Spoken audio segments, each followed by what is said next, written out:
Вот сколько я дизайнерю, сколько новых кухонь смотрю и сколько сама готовлю, я все больше убеждаюсь в том, что самая удобная рабочая зона у смесителя состоит из дуршлага или поддона с дырочками, которые помогают удобно помыть, например, огурцы. Доски, которые можно поставить на раковину, чтобы было удобно резать огурцы и сбрасывать попки от этих огурцов прямо в раковину. Вместительные чаши раковины, в которые влезает много грязной посуды и попок от огурцов. Смесителя с выдвижным изливом или такой вот лейкой, чтобы было удобно смывать все попки от огурцов в диспоузер. Диспоузеры под раковиной, который потом измельчает в пыль все попки от огурцов и которые сливаются в канализацию и не тухнут в мусорном ведре. Но если вы по каким-то религиозным, этическим, философским взглядам не хотите ставить на кухню диспоузер, а может быть вы просто не сделали розетку под раковиной, не предусмотрели ее там, то можно просто прочитать специальное интерьерное заклинание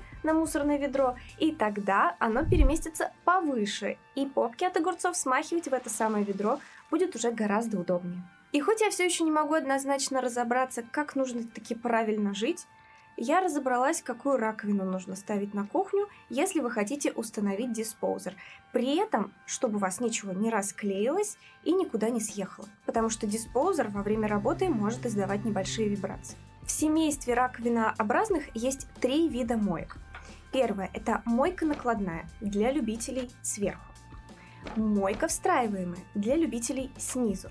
И мойка врезная для любителей тотального слияния. Она врезается в столешницу и устанавливается заподлицо с ней, то есть в один уровень. Врезная мойка подпирается столешницей и снизу, и сбоку, поэтому расшатываться она там будет минимально, и никуда убежать у нее просто не получится. Еще один нюанс. Если вы устанавливаете диспоузер, то под раковиной у вас остается очень мало места для мусорного ведра. Так что в честь диспоузера можно поднять высоту кухонных нижних шкафчиков повыше. Да и вообще обратите внимание, действительно ли вам удобна вот эта стандартная высота 850. Не скрючены ли вы нависаете над этими салатами? Не болит ли у вас шея в то время, когда вы лепите пельмешки? Если это про вас, то столешницу и без диспоузера стоит поднимать повыше. Но вообще маленькое ведро под раковиной при наличии диспоузера – это вполне нормально. Ведь диспоузер очень сильно сокращает количество мусора за счет переработки органического мусора. Поэтому в ведре у вас останутся 2 фантика до 3 обертки. Расположение мусорного ведра низко под раковиной, доски для резки вдали от раковины и раковину без диспоузера и смесителя с выдвижным изливом считаю не очень удобным. Еще один нюанс – это мойка с крыльями. Так вот, если использовать это крыло для доски для резки, то окей, никаких проблем.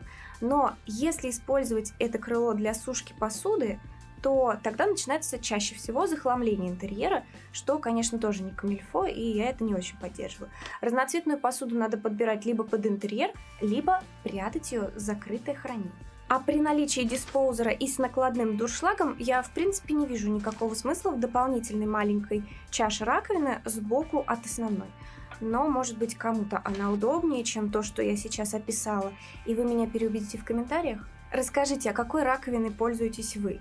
Какие у вас есть процедуры, процессы, привычки, что вам удобно?